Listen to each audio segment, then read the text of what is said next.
So before diving into the main video content, if you guys are new to laser cutting or engraving, I just want you to be aware that certain materials, when vaporized, can seriously harm you. Some plastics contain things like chlorine or other agents that are dangerous even in small amounts, and that's even with a filtration system. And that's because the filtration systems that we're gonna be talking about and using may not capture all of the fumes, and you may still be breathing some of them in.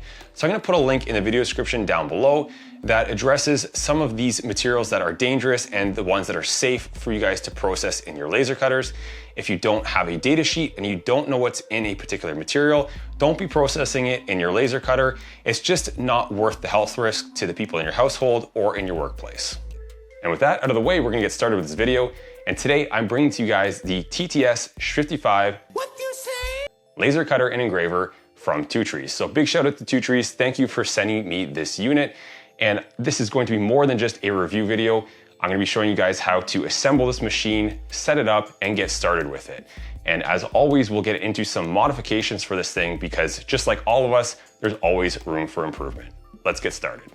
So we'll get started with the unboxing, and the very first thing that I wanna get out of the way here is the disclaimer that I have no affiliation with Two Trees. This is just a product that they sent me to test, and the product is the only thing that I received in compensation for this video. And so the product comes in two separate boxes. One box, the larger one, contains all of the frame components, motors, and that sort of thing. And the smaller box contains the laser head module. Laying the parts out on the table, you can see that the very important safety glasses are included, as well as the electronics enclosure, instruction manual, some test material, and even a very random phone stand. We'll start the assembly with the four basic components of the frame, and the left side has those standoffs for the motor, the right side does not. The front of the frame has two large holes right in the center, and that's easily identifiable, and the rear part of the frame has no holes at all. The two sides of the frame will be connected to the front and rear rails using M5x20 screws, and those will go through those holes in the side of the frame. So we'll just use the included Allen key to put those in. If you have a thread locking compound like Loctite, I would suggest using it to prevent the future loosening of these screws due to vibrations. Overall, this is a pretty light duty application, so it's not likely to happen, but you never know. It's just good practice, and as always, do not over tighten those screws. When you're done, it should look something like this.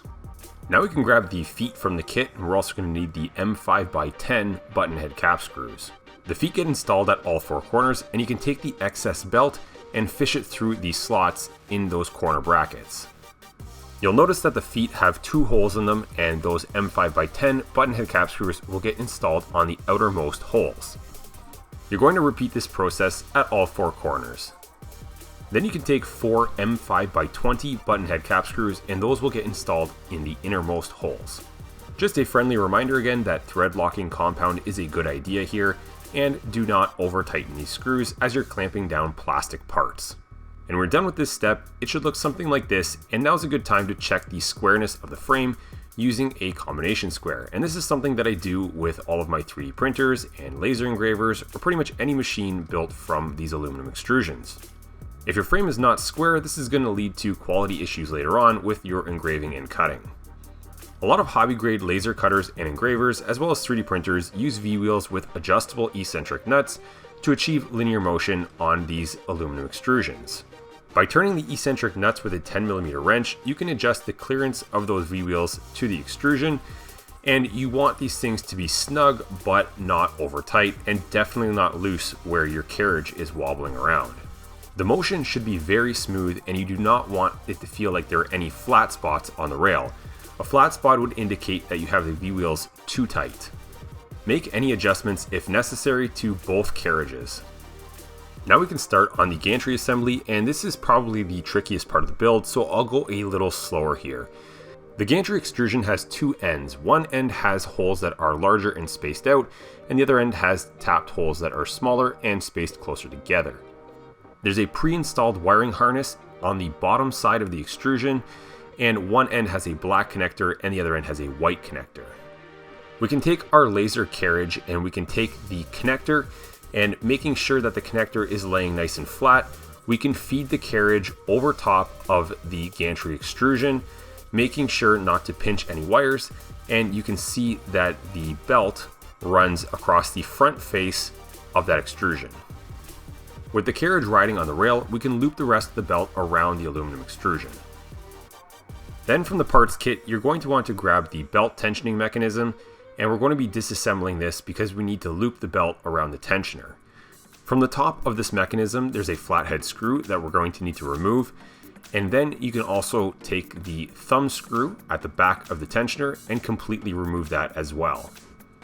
An idler pulley should fall out, and you may need to use a small tool to push the inner part of the mechanism out of that tube. It should go without saying that you should try not to lose any of these parts and don't let them roll away on your workbench, because we're going to be taking this idler pulley and we're going to be wrapping the timing belt around it next.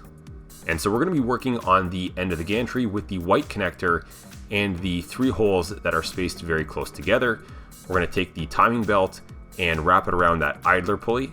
And then we're going to take the inner part of the timing belt mechanism and we're going to take the flathead screw and tighten that down.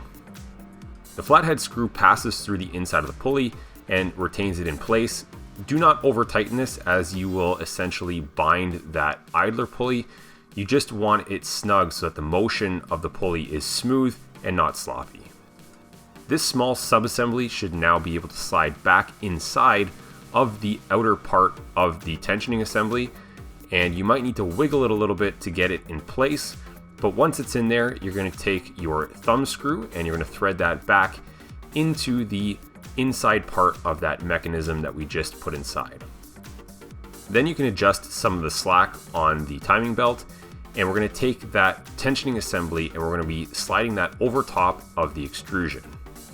Take note of the orientation of the tensioning assembly in relation to the laser head carriage, and so the tensioning assembly should go on the top of the extrusion, and you can identify the top of the carriage with the 2 V-wheels. The holes at the top of the tensioning assembly should align with the tapped holes in the extrusion, and you're going to use some M4x20 button head cap screws and secure the tensioning mechanism to the extrusion. Do not over tighten these screws and crack the plastic tensioning mechanism.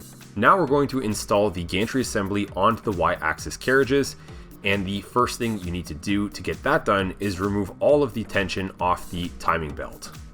Turn the thumb screw counterclockwise until you have a lot of slack on that free end, and the goal here is to get the free end of the belt looped around that pulley on the left side motor.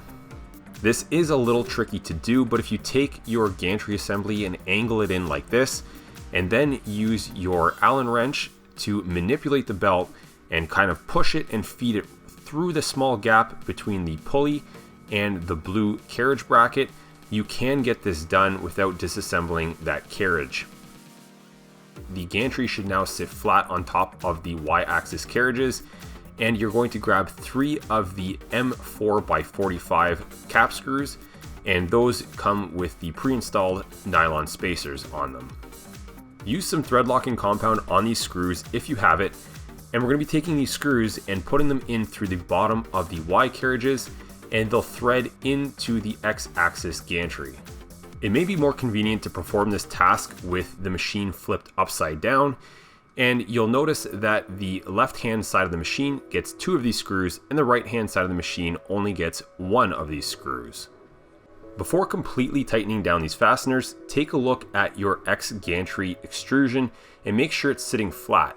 Ensure that the wiring harness is not getting pinched on those Y-axis carriage pieces, and then you can completely tighten those screws and flip your machine back over.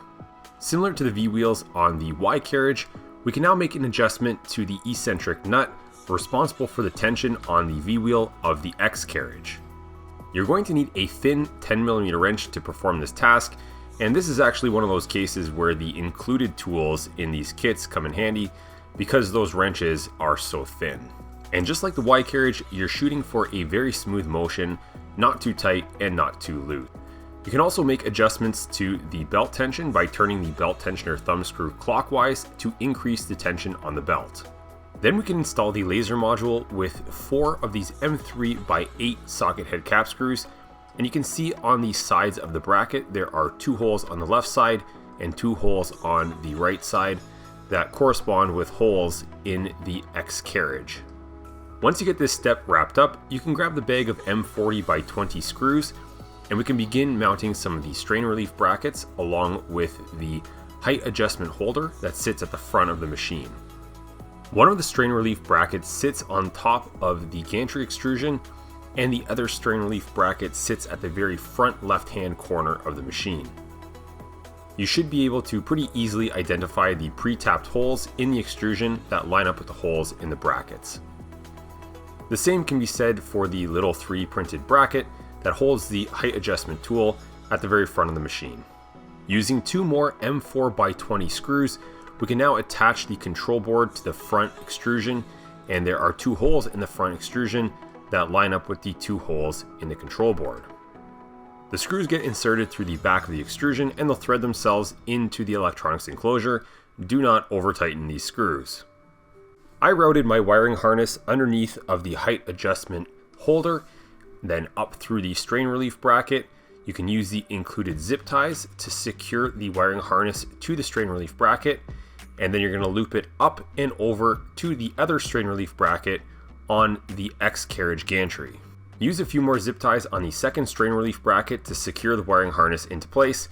And if you take a close look at what I'm doing here, I've got the smaller portion of the wiring harness towards the inside of the machine, and that's because that smaller portion is going to be connected over to the laser module.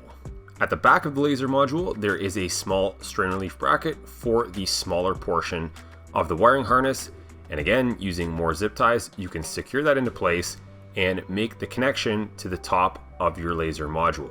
On the left side of the machine, there are a few more connections to make, and so one of the connectors has a X on it, and that is intended for the X axis motor, and so you can plug that directly into the top of the X axis motor.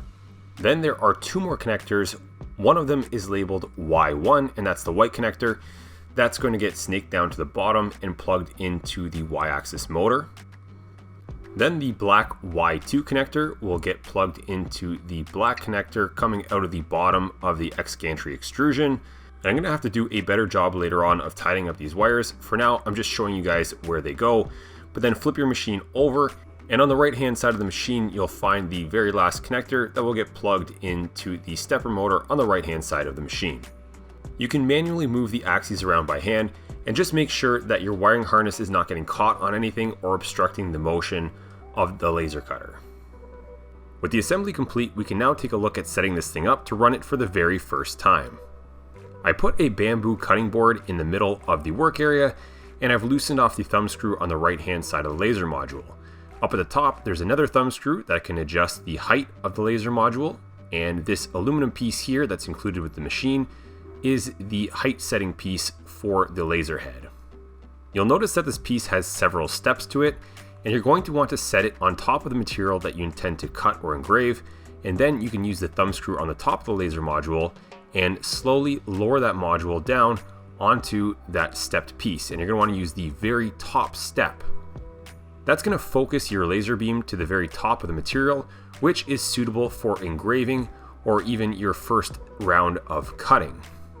Now this white part here is something that's not included with the machine, and it's a part that I designed to help align the laser head with the corner of your material stock.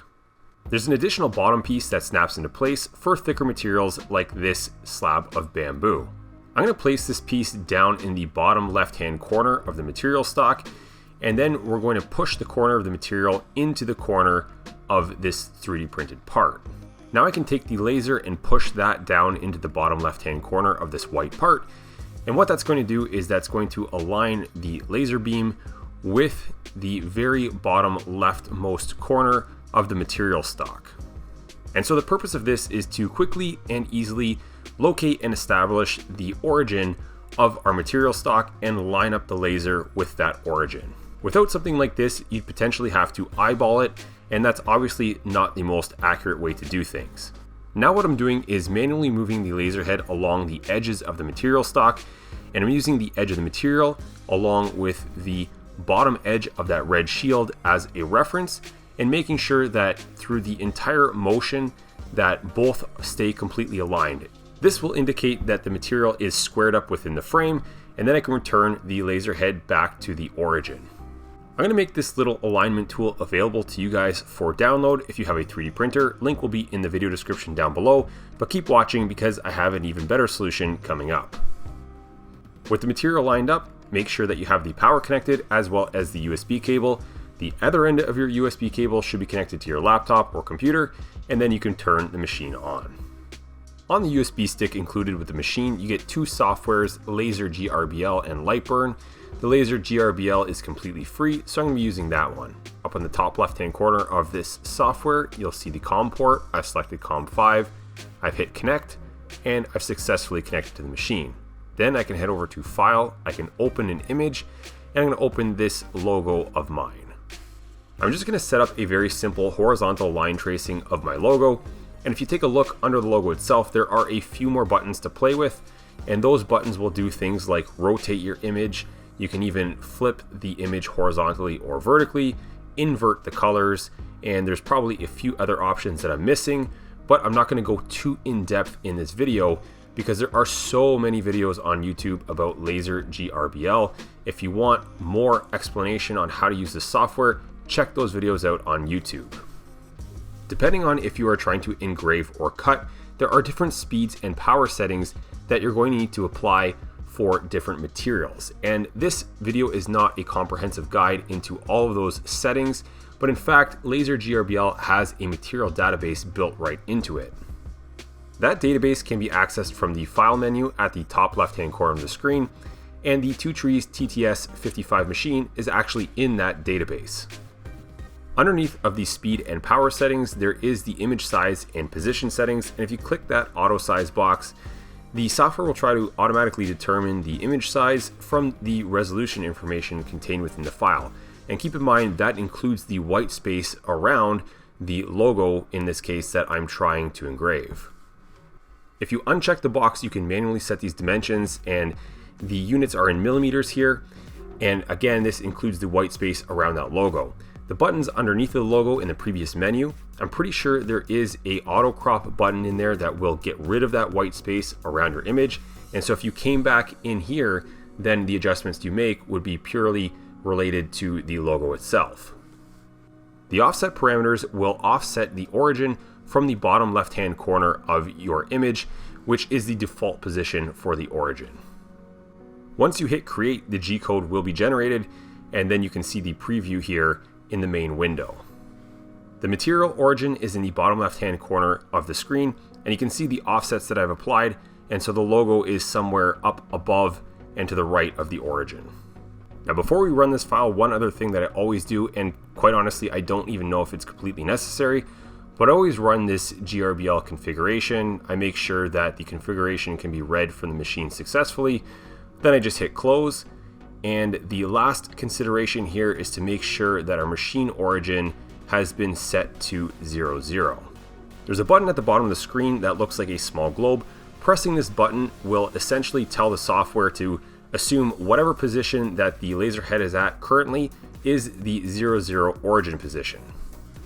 That button is currently grayed out because the software already thinks it's at 00. In our case, it is, because that's how we set it up with that 3D printed bracket. Now we can head up onto that little green arrow button and hit Run Program, and this is going to start the engraving process. Make sure you're wearing your safety glasses, and ideally you should have a fire extinguisher nearby.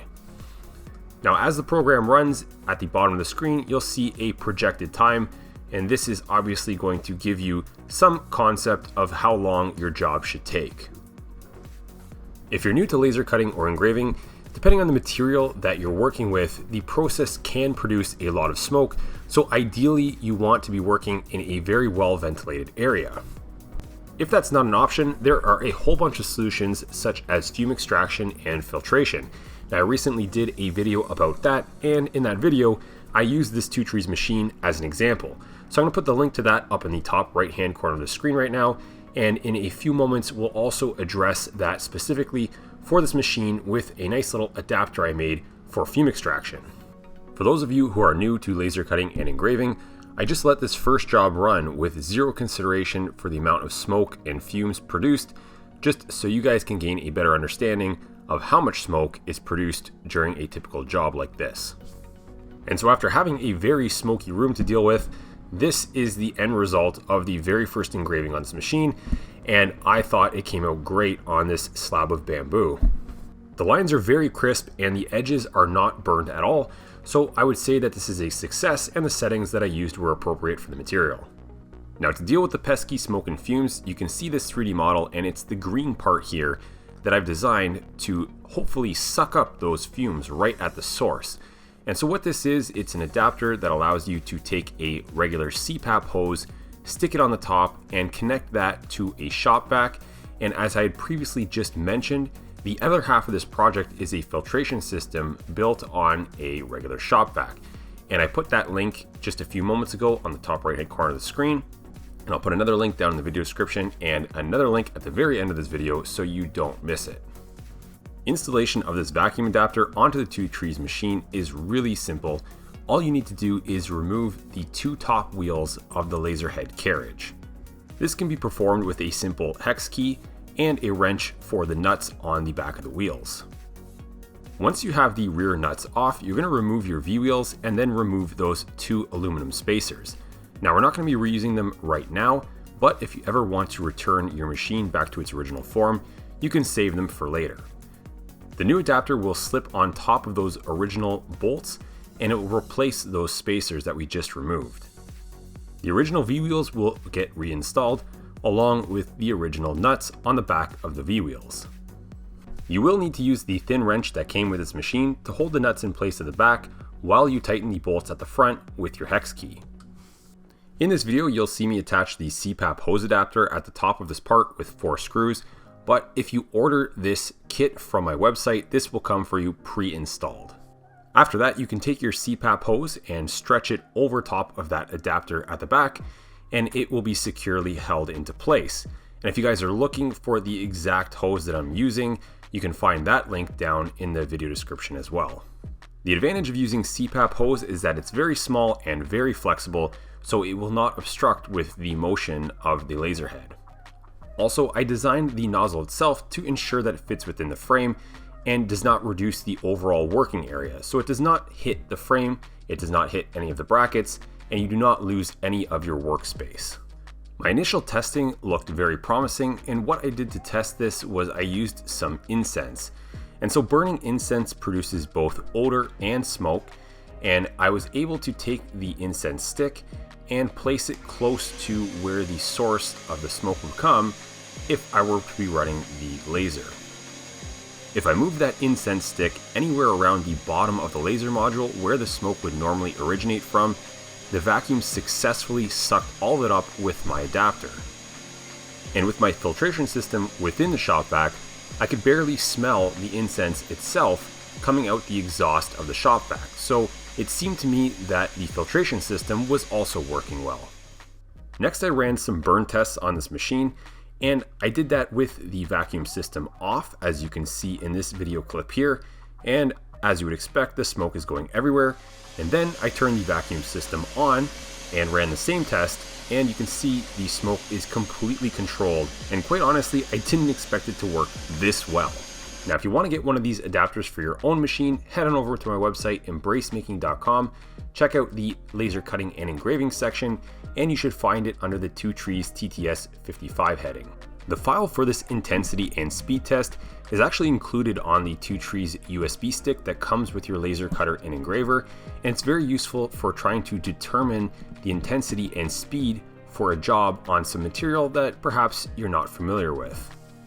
After getting the vacuum system working really well, I set off to engrave a bunch more parts, and this one here is getting this beautiful hex pattern engraved into the top of it, and I was very impressed with the sharpness of the lines from this Two Trees TTS-55.